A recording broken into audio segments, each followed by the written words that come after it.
Greetings and welcome to our drop-in session of one of the Jataka Tales, the story that we are going to read aloud and read together. Today in session is entitled Defeating the Golden Crab. That's the story we're working with today. Defeating the Golden Crab, also known as Kakata Jataka. That is our story. So I want to go ahead and pull it up for us so that we can enjoy it together and settle right in with the story. As always, I invite you to, as you drop into the space, to allow yourself to relax wherever you may be, whether you're sitting down, lying down, however you are positioned to enjoy the story, to take a deep breath together. Let's breathe in and we release our breath.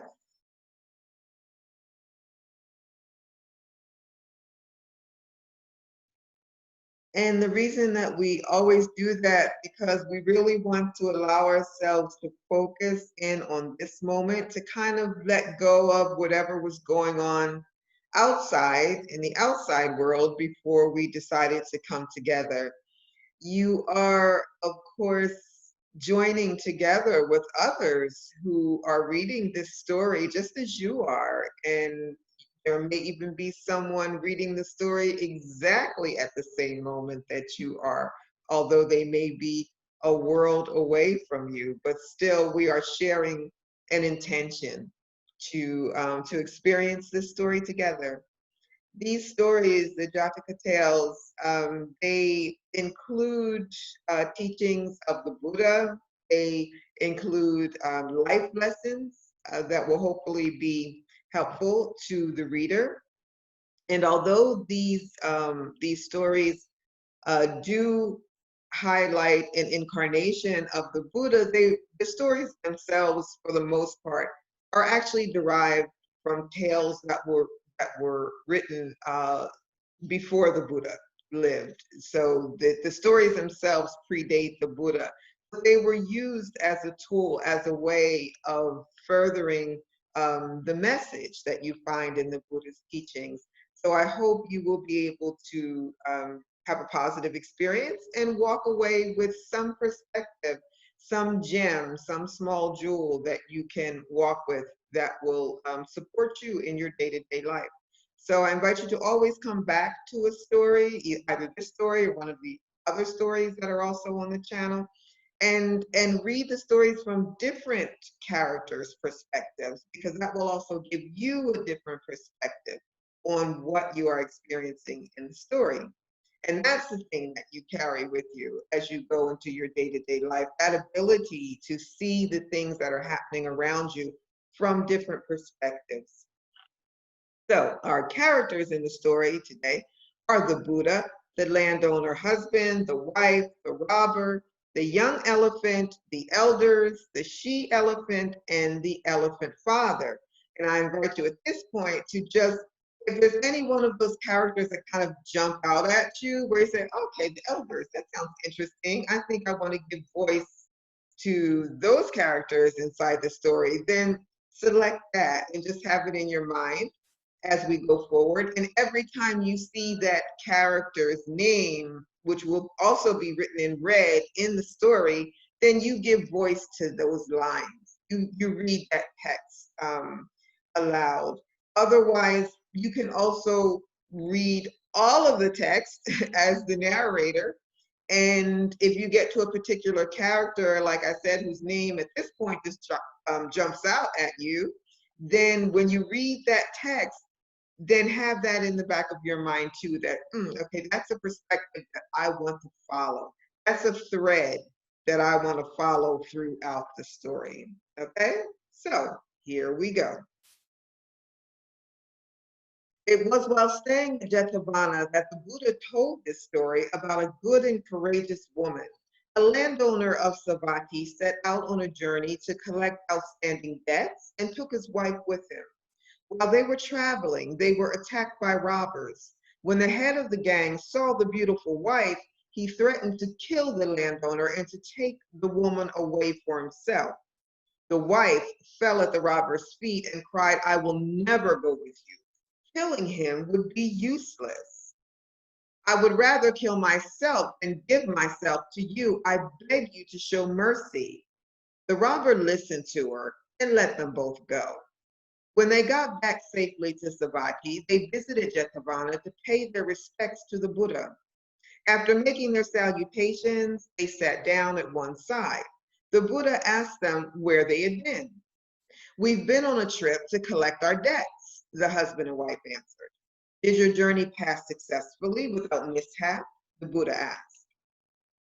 "No, venerable sir, we were attacked by robbers," said the husband, "and the leader of the band threatened to kill me, but my wife persuaded him not to do anything rash. I owe my life to her."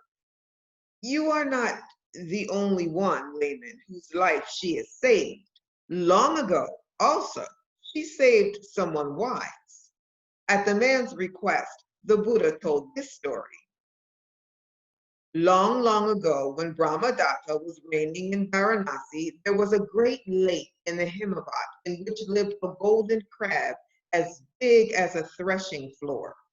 Because he lived there, the lake was known as Crab Tarn. This enormous crab survived by catching and eating elephants. And from fear of it, elephants never dared to browse near the lake. When the mate of the leader of an elephant herd that lived in the vicinity of Crab Tarn became pregnant, she stayed in the mountains until the baby was born. The young elephant grew up strong and wise. When he came of age, he chose a mate for himself. This elephant had heard tales of the golden crab, and although he had never seen the beast, he resolved to destroy it. One day, with his mother and his mate, he sought out his father and told him what he wanted to do. "No, son, I forbid you to venture into the lake," his father replied. "You will not be able to do it." Unwilling to take no for an answer, he begged his father again and again, and finally got permission to try. First, the young elephant gathered information. He asked his elders to tell him everything they knew about the crab. "When does he usually catch an elephant?" he asked. "Is it when the elephant goes down to the lake while he's eating or when he comes back?" "He always attacks when the elephant comes back," the elders answered. "All right then," the young elephant replied, "let's all go down to the lake. I will go first. When we finish eating, you come back first. I will follow you." The young elephant and his mate led the herd to the lake. When all of them had finished eating, the rest of the herd started to go. From the water, the crab was watching. When he saw the elephants leaving, he prepared to attack. And of course, it was the young elephant at the back of the line that he grabbed. With his powerful claw, he seized the elephant's hind leg as tightly as a blacksmith grips a piece of iron in his tongs. The elephant tried to pull the crab toward the shore, but since the crab was much stronger, the elephant felt himself being pulled into the water. His mate watched in horror as he was being dragged away, but she stayed close beside him. Suddenly, afraid that he might indeed be losing his match with the crab, the young elephant trumpeted wildly. This so frightened the rest of the herd that they stampeded toward the shore. Even his loyal mate was so terrified by the panic in his voice that she began to edge away toward safety. "My dear," the elephant cried, "this golden creature with protruding eyes and bony shell has caught me fast with his powerful claw. But please, partner of my life, don't desert me now. I know you love me well." When the she-elephant heard his plea, she turned and cried out, "Noble husband, there is none so dear to my heart as you. I will never abandon you. Then she whispered softly to her husband, "Let me talk to this crab." Out loud, she called to the creature in her sweetest voice, "Great golden crab, of all the crabs who live in the sea, in rivers, and in lakes, you are surely the greatest. Magnificent in hue and supreme in power, please hear me and let my dear husband go."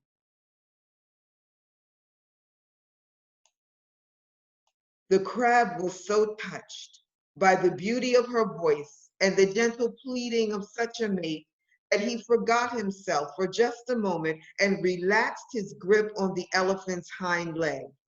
As soon as the elephant felt that his leg was free, he lifted it and stomped with all his might on the crab's back.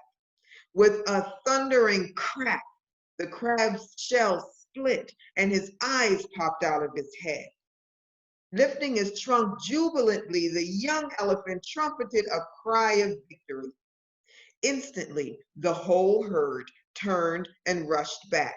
Seizing the crab's body, they dragged it to dry land and trampled it to a pulp.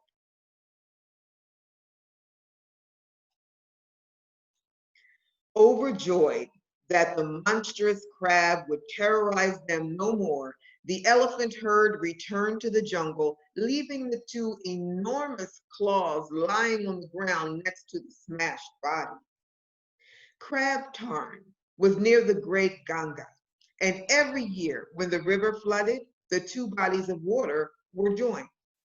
When that happened the following year, the two claws were lifted up by the water and floated down the Ganga. One of them was found by 10 royal brothers called Dasarahas while they were playing in the river. From it, they made a drum called Anaka. The other claw reached the sea, where it was discovered by the Asuras, who fashioned it into a drum called Alambara. When the Asuras were defeated in battle by Sakya, they abandoned this drum and Sakya claimed it. Sometimes when there is thunder, people say, "Listen to the mighty Alambara." At the conclusion of this story, both husband and wife attained the first path. Then the Buddha identified the birth. At that time, this woman was the she elephant and I was her mate. Let us take a closing breath just to seal all that good energy in that we just received from reading that story together. We're going to breathe in gently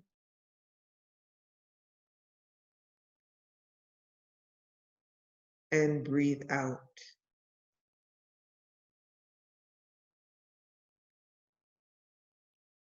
Beautiful. We're approaching the reading of these stories as a meditative practice. So feel free to include them. If you already are a meditation practitioner, feel free to include the reading of one or more of the Jataka Tales in your daily practice and see if it lifts you in some way towards a right view, for example, towards appreciating perspective in your day-to-day lives. Everyone can do that, whether you practice meditation or not, whether you just love literature and love reading aloud. Um, you may still form this kind of a practice, your approach to reading in the future, really to experience the story as a particular character or as a variety of characters, and then walking with that in your day-to-day life and see if it brings you positively along your way. With this particular story, Defeating the Golden Crab, we were able to see how this idea of setting up an enemy, for example, even though the crab, of course, it had been recorded that he had done some horrendous deeds, but to have that creature perceived by the character of the young elephant as his enemy, and then his response to that enemy being to crush him. And we, in our day-to-day lives, even today, we can take a look around the world and see where that energy exists. There are many parts of the world where there are activities, there are things going on even today that we can look at, and where people identify that is my enemy, and these are the actions I'm going to take to crush that enemy. We can see indeed these patterns being played out in our lives. And then we can look at those patterns through the eyes of the other characters, through the she elephant, for example, or through the father elephant. Also in the situation with the robbers and the husband and wife team, we can look at that too, at how the skills of two people in the same situation lead to, in this instance, a positive result. So we can walk with that energy too in our day-to-day lives of relying upon the skill set of someone else to help us to bring about positive outcomes in our lives. Appreciating that, appreciating another one's skill set, whether it's your partner or a friend or a coworker, whatever it may be. So that's the invitation, to really look inside the story, to find those moments in the story that do teach us something. And of course, the Buddha, by identifying the birth, also highlights this, that how that continuum, the pattern. In the opening part of the story, it was the woman. In the latter part of the story, the woman was the she elephant. And the Buddha in the beginning was the incarnation of Shakyamuni, the Buddha.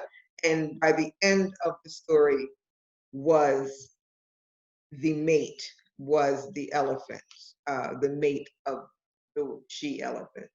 So we have these patterns, we have these things that we can look at, we have these things that we can appreciate, always through the eyes of our own humanity, our own imperfections, our own growth, working towards that growth, and through the eyes of the characters in the story.